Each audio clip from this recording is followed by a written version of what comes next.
Maharashtra news सदैव आपल्यासोबत। बातमी क्रीडा विश्वातील भारताची टेनिसपटू सानिया मिर्झा हिने न्यूयॉर्कमध्ये भारतातच ध्वज फडकवलाय। सानियाने ब्राझीलच्या ब्रुनो सोबत अमेरिकन ओपनच्या मिश्र दुहेरीचे विजेतेपद मिळवलंय।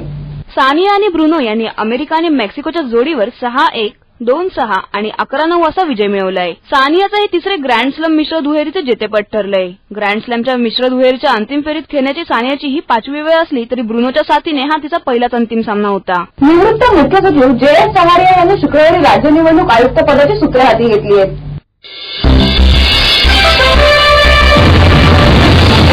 महाराष्ट्र न्यूज सदैव आपल्यासोबत। उद्धव ठाकरे यांनी बृहन्मुंबई महापालिकेच्या महापौर पदासाठी अखेर स्नेहल आंबेकर यांच्या उमेदवारीवर शिक्कामोर्तब केलंय। उद्धव ठाकरे यांनी बृहन्मुंबई महापालिकेच्या महापौर पदासाठी अखेर स्नेहल आंबेकर यांच्या उमेदवारीवर शिक्कामोर्तब केलंय। यावेळी मुंबईचे महापौरपद अनुसूचित जातीसाठी राखीव झालंय। त्यामुळे शिवसेनेच्या अनेक नगरसेविकांमध्ये महापौर पदासाठी चुरस रंगली होती। यामध्ये विक्रोळीतील नगरसेविका भारती बावधने, यामिनी जाधव यांच्यासोबतच स्नेहल आंबेकर यांचं नाव चर्चेत होतं।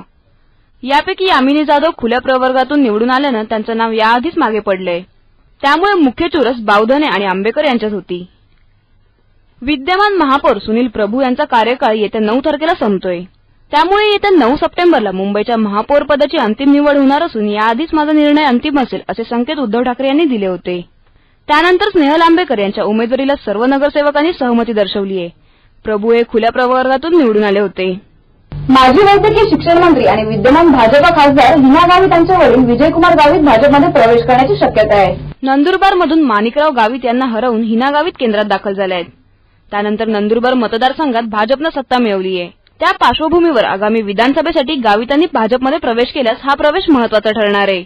आता आगामी विधानसभेच्या पार्श्वभूमीवर विजयकुमार गावित भाजपमध्ये प्रवेश करणार असल्याचं समजतंय।